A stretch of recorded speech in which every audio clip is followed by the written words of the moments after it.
All right. Of course, I lost my notes as soon as I did that. Nonetheless, ladies and gentlemen, boys and girls, children of all ages, we are live with Wrestling Never Sleeps. I am your host of the evening for NXT 2.0, Real Adam Anthony James Martin at Straight Shoot _AA. Of course, along with Coach Tarv. Travis, how you doing, my friend? It's been a week or two since we've been able to record live, and here we are tonight once again on Tuesdays talking about NXT 2.0. Obviously, there was, a surprise at the end of tonight's episode, something that I wasn't expected. I don't think maybe you were either. With that being, a lights, camera, assault. Obviously, there was a lot of action in this main event match that I want to get to a little bit later on between Dolph Ziggler and Tommaso Ciampa. But, of course, we had the women's tag team Dusty Classic tournament starting tonight as well. And then, of course, finally, LA Knight thought he was going to get the better of Grayson Waller, a feud that's been slow burned. It's taken a while for this feud to progress in front of our eyes, but finally they go one-on-one tonight on NXT 2.0. Again, a lot more to talk about, but first off, what do you think of the opening segment with Dolph Ziggler coming out announcing about Stand and Deliver April 2nd on the road to WrestleMania for NXT 2.0? The name Stand and Deliver sounds a lot. I saw somewhere it said it sounds like an old TNA pay-per-view. It sounds a little bit like I can see that. But anyway, name aside, I think it's good. We got another special coming up for NXT, which is needed to keep the interest. And, it turns out Ziggler doing this program with Tommaso Ciampa and maybe with Braun Breaker now, that I think that's getting eyes. I mean, I kind of doubted it at first. I'll be honest. I just was like, where's Ziggler fit in all this, and how's it helping anybody? But now that we fast forward a week, we had Ciampa beat Ziggler last night on Raw, and then now we come out for a rematch tonight. I think it's really doing what it can do, what it needs to do. Ziggler, when given the opportunity, can bring interest to a show. He's good on the mic. He's great in the ring. He's 100% the best at elevating whoever he's in the ring with, especially for an NXT level program. So he's doing what he needs to do, and you can't help but think that, or know that Braun Breaker is going to be the one to beat him. But I mean, again, it's a way to build somebody. So the segment itself wasn't anything special, but it did what it needed to do. It announced the next special. Yeah, exactly. It's exciting for me to see a guy like Dolph Ziggler, someone that's been around with the company for quite some time now, established himself as a former world champion, multiple-time tag team champion, obviously with Bobby Roode. The Dirty Dogs, great team. It's very interesting to see him working with the younger talent, a true veteran of the sport and entertainment business. A lot of people don't know this, but outside of the world of wrestling, Dolph Ziggler, Nick Nemeth, is also a comedian. No jokes aside tonight, though, with a hell of a performance in the main event against Tommaso Ciampa. It was definitely by far the match of the night. It was a barn burner. Again, like you said, a repeat from Raw last night, but now they're 1-1, and potentially setting up that rubber match for Stand and Deliver come WrestleMania weekend. Which again, something that I'm looking forward to, something that I'm always excited for when NXT does this sort of thing. We've mentioned it before on previous episodes where AJ Styles came down, worked with younger talent. There's many other talents that have come down and put on a show, Finn Balor being the other big name, and, working with these guys, helping them get to the next level and potentially to the main roster. Someone that I already feel that is pretty comfortable, potentially already going to the main roster, and that's the next segment that I wanted to talk to you about. And obviously it's something that's been slow burning for quite some time, and that is the feud between Grayson Waller and LA Knight. LA Knight, it's always exciting. He's a fan favorite. He gets so over when he comes out just with his music entrance alone. The guy brings something magical, to the ring in the performance. And he did it again tonight. I know in your opinion, you think maybe this feud should be over, or has dragged on a little bit too long, Travis. In my opinion, I think they're building it to a situation where it's going to end and climax at Stand and Deliver, rightfully so. We had the restraining order, we had Songa, we had LA Knight almost getting his hands, multiple times throughout the weeks on Grayson Waller, a developing star in the making. And tonight he finally got the chance to do so, but he came up just a little bit short, again with a minor interference, a minor bit of help. And then, obviously grabbing the tights always gives you that little bit of extra leverage when you're attempting a pinfall, which worked for Grayson Waller tonight. So good on him. And I think the reason I'm anxious, kind of giddy to get this to move on, is because I've grown to really like Waller, and I want to see what they have next for him. You know what I mean? And LA Knight, he's definitely clicking as a baby face, and he really, all this is doing is helping solidify Knight as the baby face and really solidify Waller as a standout and as a heel, right? So it's really helping both of them get along. It might not be stale to the NXT viewers right now, but again, I just want to see what they have next, and so maybe I'm pushing this along a little bit quicker to me. And it's been a couple weeks since I've watched it, and the last couple weeks feel like, because I've been on the road so much, it feels like a month. So maybe that's why it feels like they've been doing it forever.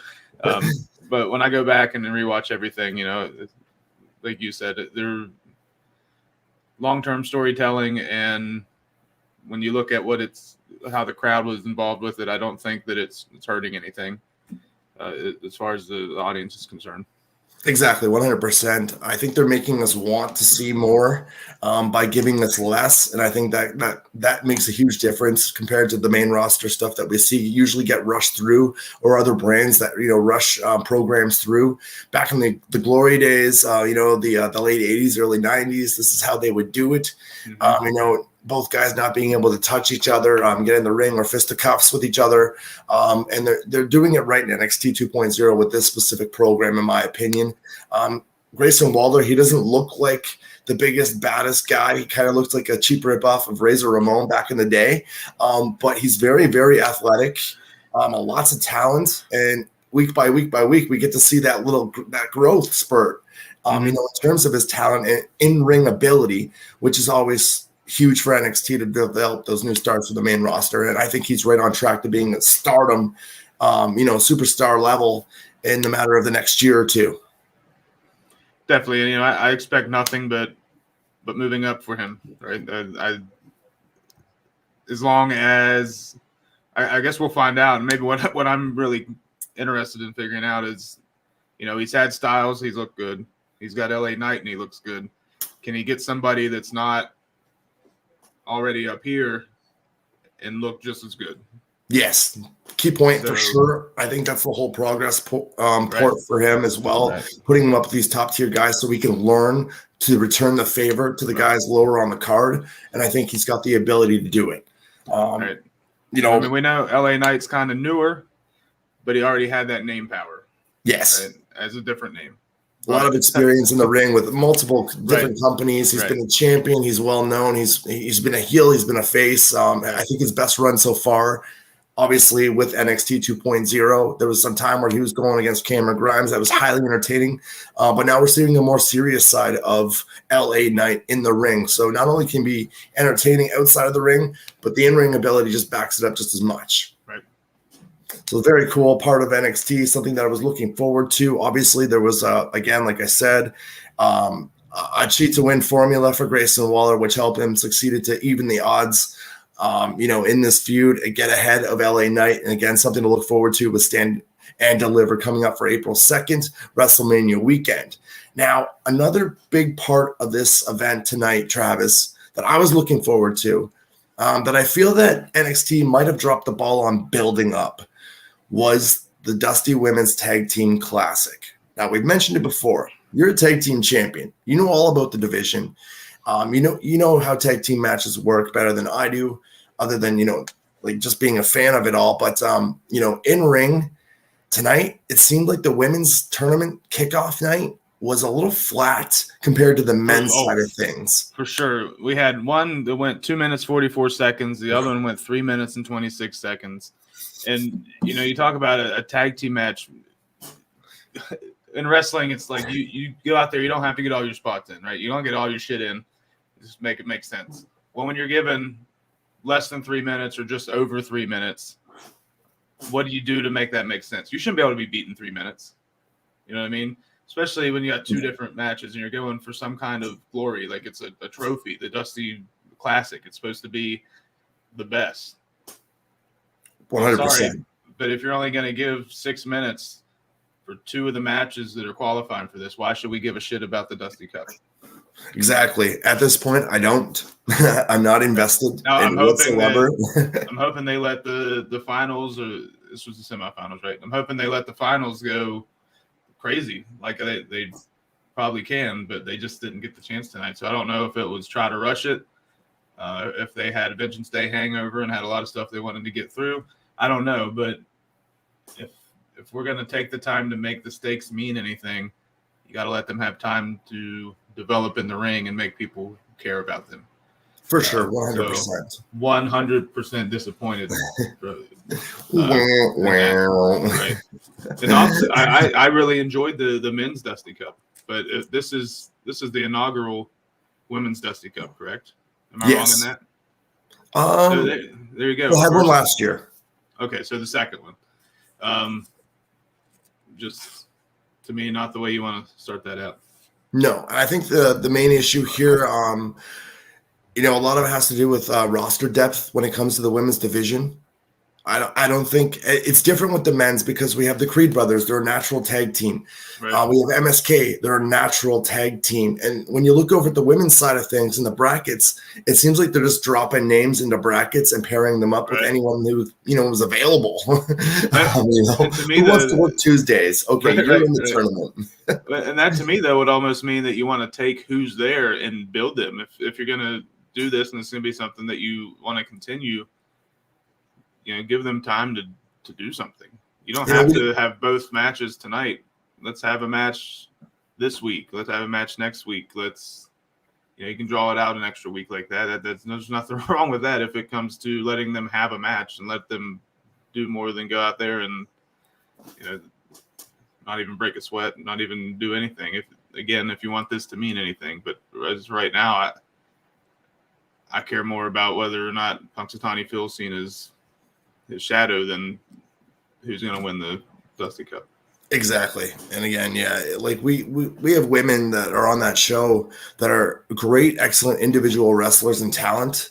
One name that wasn't on the card tonight was Tiffany Stratton, who I'm really looking forward to see the growth and development. She's not even in the tournament itself, which I think is a great call on her end because there's no one there for her to team with.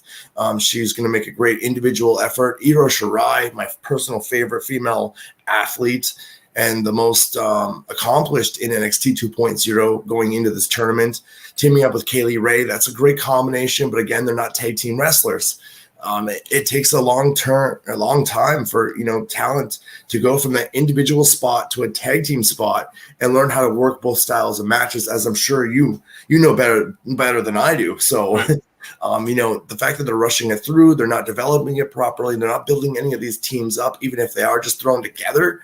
There should be some value there going into the first round, especially you want top name brands in something that means so much, with a lot of valuable and something so big on the line as the women's NXT Tag Team Championship title match. I just not feeling it, like you said, either. It doesn't have the same buildup. It doesn't have the same vibe. It doesn't have the same feeling. And it definitely does not carry the same excitement level as the men's tournament did. And that's not a knock to the women. No, it's nothing to do with the talent in the ring. It's all about the booking. And, I think that they can fix it next week by giving them a chance to go out there and, just go do your damn thing. But this week was disappointing.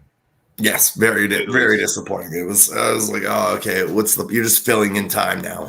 And like we said, it was about 6 minutes between two matches. Pretty sure the new video game ad took longer than both of those matches. Yes. Yeah, my GM mode ad took a little bit. Stephanie McMahon's voice a lot longer than we seen these matches. It seemed like it was a night of the heels, though, Travis.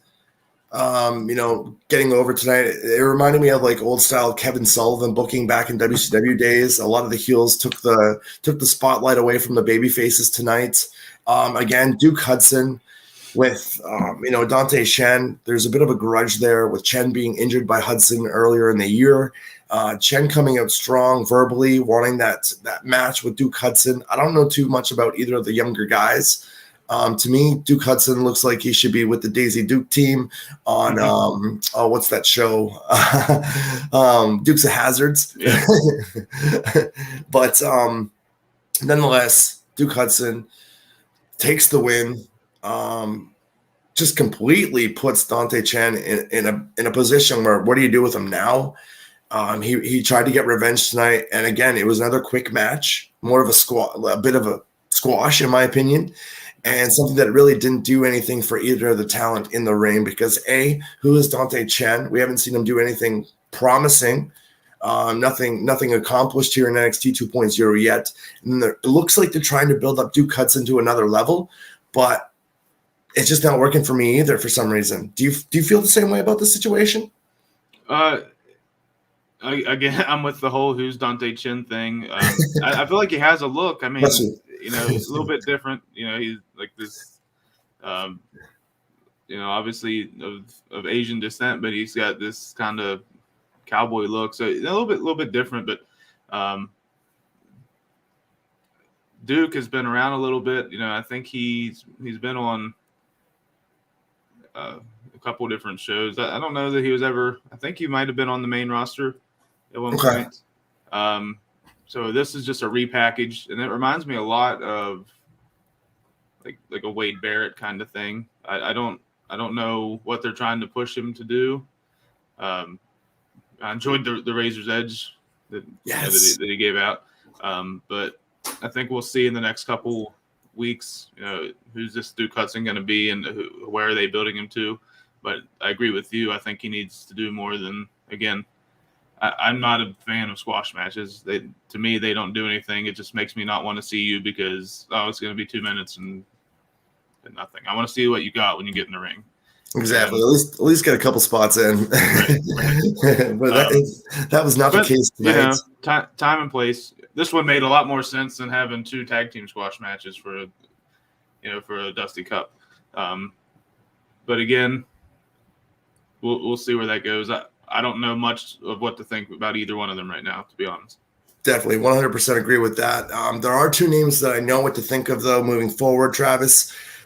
We have a guy, Carmelo Hayes, the North American champion, the one that we always speak highly of because of his in-ring promos. I got to check him out on Vengeance Day. I wasn't so impressed with his in-ring performance, but again, that could have been the missed style clash with Cameron Grimes. He did defend the title, and now he's looking for a new opponent.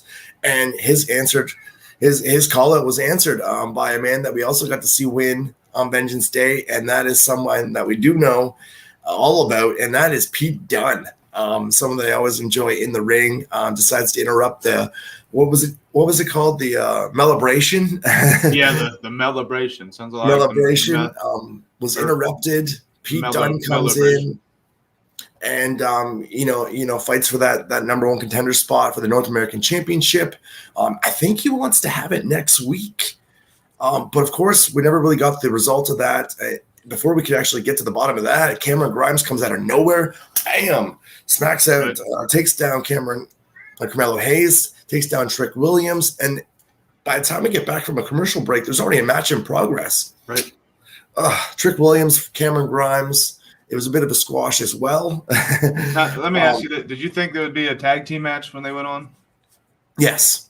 So did I. So I was a little bit kind of taken back why Pete Dunne just kind of disappeared, but Pete Dunne just gone after issuing a challenge for the North American Championship. Didn't make sense to me. Maybe it'll end up being, and this was what I was thinking weeks ago, triple threat match. Yes. That'd be cool. See, I think with the 3 of them, the element is there. You can take away if there is a style clash. You can fill that void with that 3rd participant, right? Being able to cover and making it work somehow, some way. A lot of people say that the triple threats or 3-ways are a little bit more difficult than one-on-one matches, obviously. Especially when you're working them. It's it's a lot of variables in that. But I think what you can do there is obviously have Carmelo Hayes that's strong as the champion. He's doing more for this title than most have. And Yes. you have Pete Dunne, who's strong, who's the top guy on NXT. Then you have Cameron Grimes, he's new to the scene, not necessarily NXT, but new to, I think, this kind of attention and this kind of role. So if you're going to have either of the other guys go over, they don't have to pin each other, and you can keep them both strong. Let Cameron Grimes be the one that gets pinned, whether it's by Carmelo Hayes or by Pete Dunne. Then you can move on and have the Hayes versus Dunne. And I think that's more of a top – that's like a next level up, maybe 2 levels up as far as a singles feud would go. Right. And then Cameron Grimes kind of moves on and does his own thing. So, it'd be a good way to go from where they went tonight, I think. Kind of the long way out to having a singles feud by having that triple threat match first. But right. I don't know. We'll see what they do. Definitely going to see what they do with that. Obviously, next week they're going to have to explain more.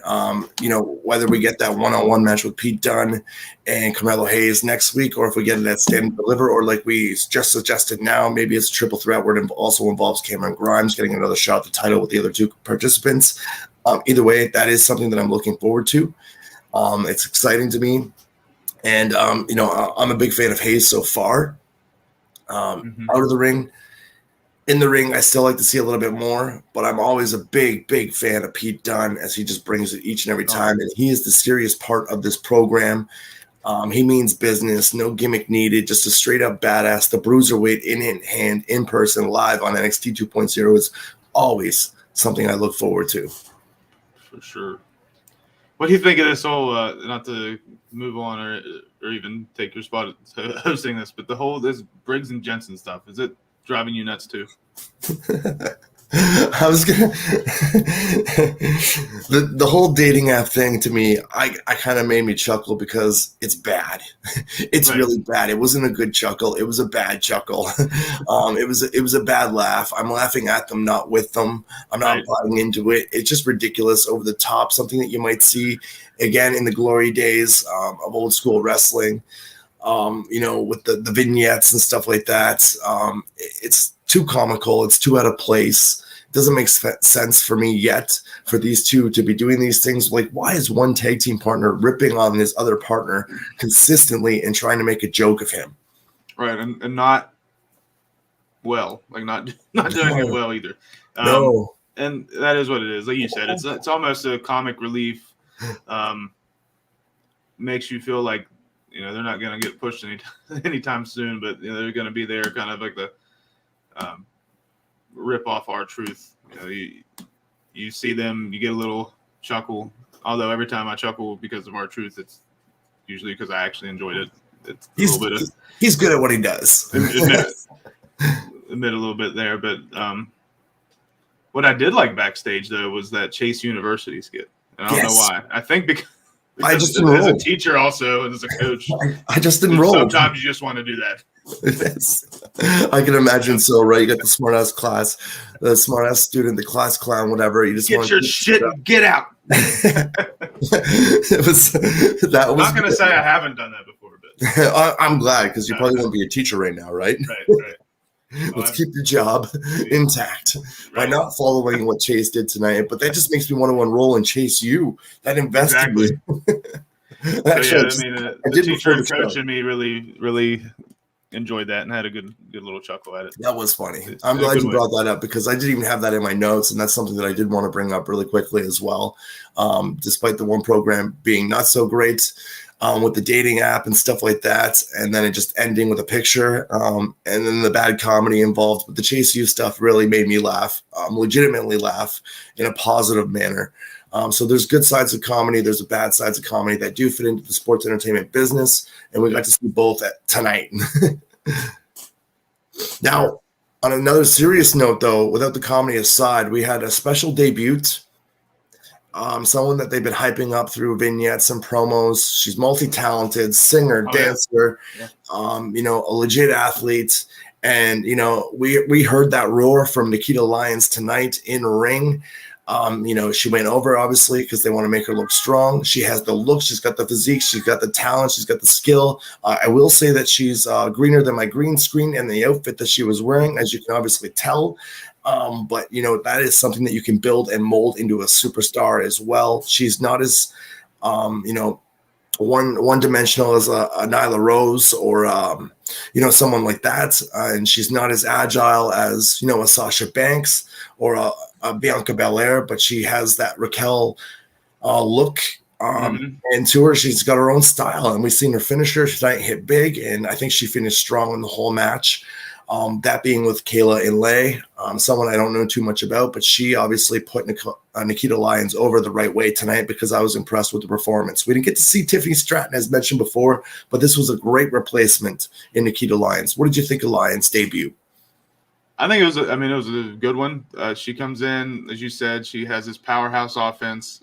Not really. I don't think that Kayla Inlay is any more than an enhancement talent at the NXT level, at least right now. So I question why that was longer than both of the tag team matches for the Dusty Cup.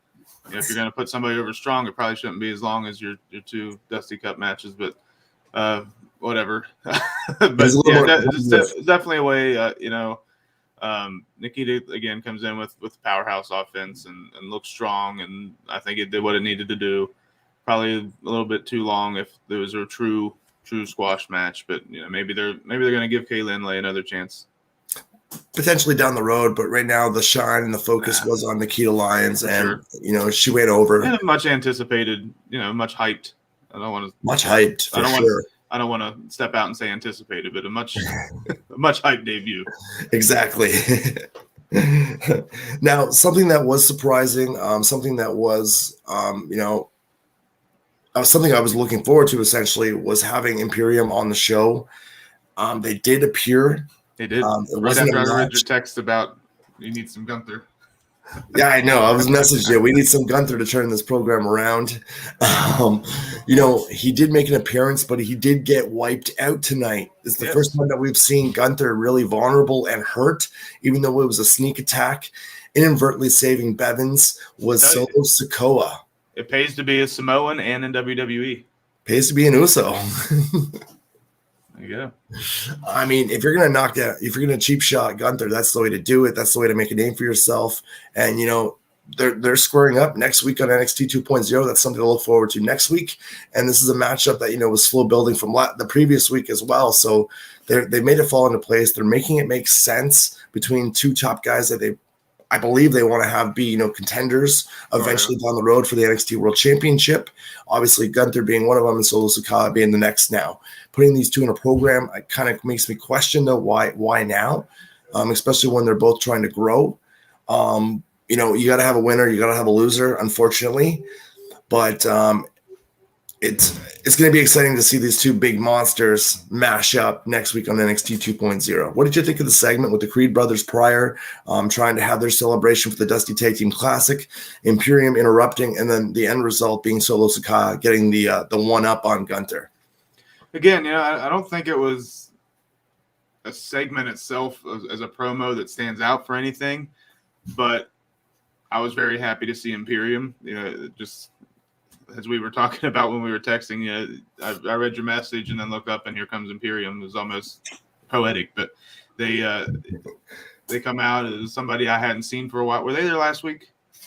Imperium, no. Yeah, okay. No. So it's good to see them back, and at the end of the day, again, we move on to Solo coming out and knocking Gunther out. So we're moving on with that. As much as I enjoyed seeing who was in it, the segment itself was kind of like, oh, okay. Yeah, it was a 3-on-2 at first. It looked like Malcolm Bevins was going to get beat up by Gunther 1-on-1 in the ring. And then again, like I said, just the sneak attack from behind. It sets up for next week. But again, maybe they could have done this a different way. Maybe they're rushing it too much between two key guys that they wanted to be top-notch guys later down the road. Nonetheless, though, we are getting that next week on NXT 2.0. I'm looking forward to it, though, because I want to see who wins. I want to see who loses. I want to see how they handle the situation. If their typical WWE booking comes into play, well, then we're in for a huge letdown. But if something surprises me and they change their formats, the way that they do things, maybe we're in for something that's going to be a long, exciting feud to come and, surpassing WrestleMania's date as well and stand and deliver. Possibly. We'll see. Definitely.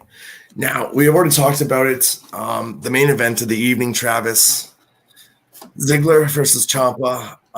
Again, we said the best match of the night, the most entertaining part of the card on the evening. It was the second match that these two are going to have. Now we're looking forward to that rubber match. The big surprise element, obviously, was the cameraman. We mentioned it before, lights, camera, and assault. That's exactly what Bobby Roode did and helped his tag team partner win this match. Sets up an interesting dynamic because next week, again, Braun Breaker makes the save when it's a 2-on-1 beatdown. We're going to get to see Ciampa and Breaker team up again. It wasn't bad the first time. I'm looking forward to it the second time. And now they're actually against a legit tag team in the Dirty Dogs. So that's a really cool element to NXT 2.0 that, again, we don't really get to see too often. Normally when we're having a match like this, a great main event for any TV show, that could have main evented for me. I think it could main event a Raw or SmackDown or Dynamite, whatever. And even in the NXT PLE premium live event, it could have done for NXT. You know what I mean? Maybe that good quality. Yeah. So they let him go out there and they let him really get into this match. And I'm not sure how long it went, but I hate ending anything like that with interference.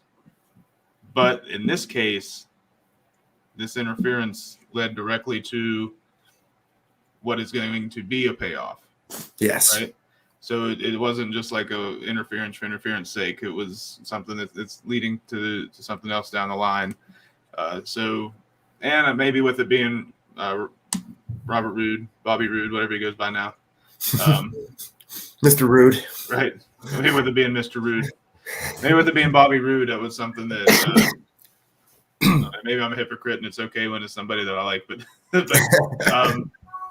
I thought it was a good setup, and now I'm excited for a tag team match next week. Yes, most definitely.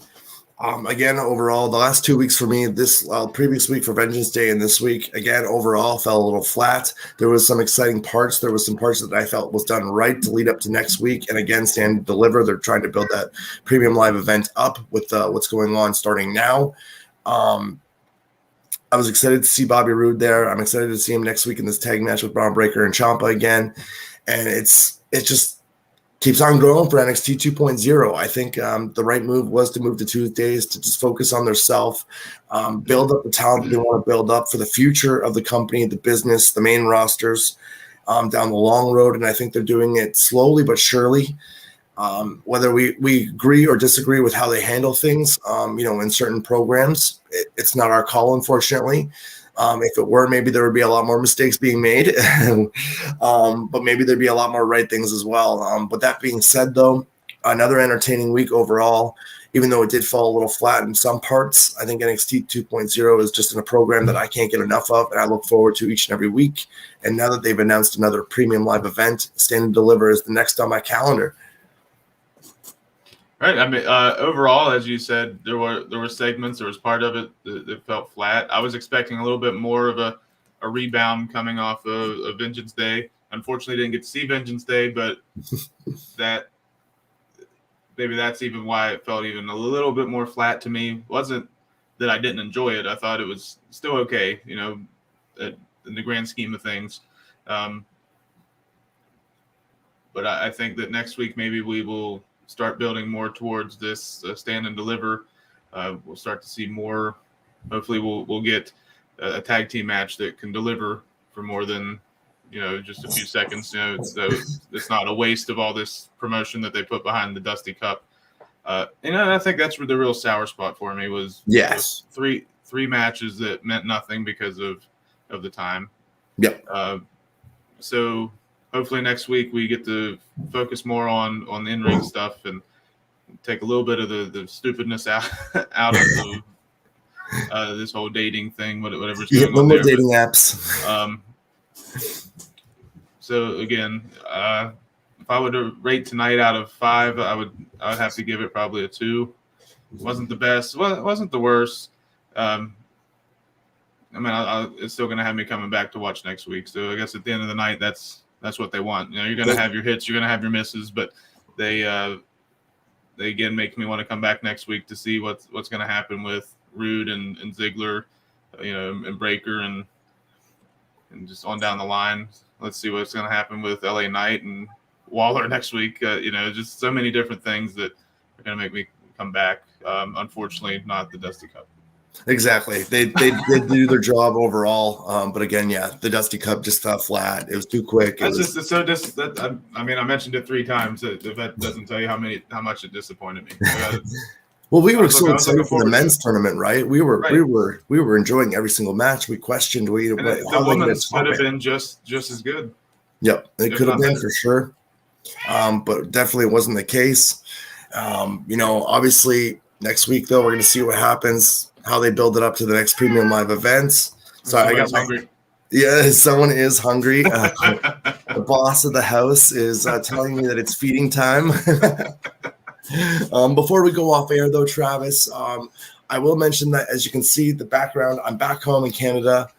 We got another friend coming in my room now. They just bust open my door anytime they want. But I'm back here in Canada. Last episode I did record in Miami in the studio live with Jared. He wasn't part of the show itself, but we did watch NXT together. He wasn't having it. He's a Wednesday night guy. I don't blame him. To each is their own by far. It's always a pleasure, though. This is my point, though. It's always a pleasure to do Tuesday nights with you, Travis. I look forward to next week as well. We have a great time when we always converse and talk about pro wrestling and sports entertainment. Wrestling Never Sleeps is always here to give you the proper information, the real information. We're not going to BS you. We're just going to tell you like it is on our own opinions, and that's all you can take it for is our opinion. Facts are facts, though. When a program's great, it's great. We're going to hype it up. When it's BS, it's BS. We're going to tell you like it is. Only on Wrestling Never Sleeps will you get that. We're not paid by anybody. We do this because we love the sport of entertainment. And, it just week by week, we just keep on growing. And we hope that you click that subscription button, show us a little bit of love. And, I am Real Adam Anthony James Martin, the straight shoot in a suit, oh so fine and one of a kind. Once again, this Tuesday night with Travis, Coach Tarv One. And, it's great to have you back, man. It's good to be back, and hopefully we don't have to take any more of a hiatus, at least for a little while. I should be back, so it's good. Exactly, for sure. We'll keep it going. Next week, NXT 2.0, Tuesday nights, of course, at Wrestling Never Sleeps, live and in charge on YouTube. We're on Facebook right now. All our fans are waiting for us to finish up so we can start signing autographs outside our houses. I see picket signs. I see fires. I see people camping out there just waiting to get a sneak peek at the straight shoot, as I'm sure they are for you as well, Coach. They are, but that might be for hopefully it's not for the AD hat. That might be pitchforks. It's your employer from the school now going, hey, we're going to have to ixnay on the violence in class. No, I'm just joking. Trav isn't like that. I'm so good. But again, you reminded us last time we talked on the show before we cut it short tonight or cut it off tonight. Your next tag team title defense is when? Well, it actually ends up not being a tag team title defense. I will be wrestling for the independent championship. So that is going to be on March the 5th. Ooh. So that means you have a chance to be dual champion? Tarvin 2 belts. Oh my gosh, you're going to be Tarvin 2 belts. I love it. Well, I believe in you, brother. Never heard that before. I'm rooting for you here in Canada. Not Miami, unfortunately, but I am back in Canada.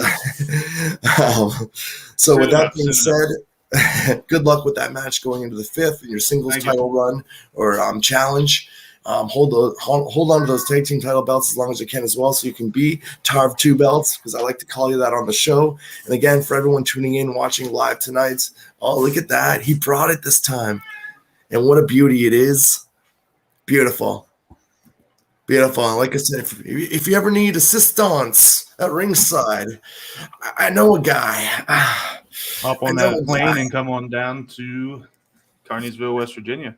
that can make a difference for any superstar that needs a helping hand. But again, with that being said, Trav, we won't get too forward or too ahead of myself with that. As much as I'd love to come down to West Virginia, we're going to have to make that happen sometime sooner than later. And maybe I can, add a little assistance. Not that you need it, but just make a presence. There you go. And thank you for everyone tuning in tonight. Wrestling Never Sleeps, NXT 2.0. Me, myself, and I, the Straight Shoot in a Suit, Real Adam Anthony James Martin, Straight Shoot _AA. And again, with that coach, Liler 1, Travis, Tarv 1, whatever we got so many nicknames for each other here. It's hilarious. All serious, though. Thank you again. You guys have a great night. And Coach, we'll see you next Tuesday. Yes, sir. Peace. Cheers.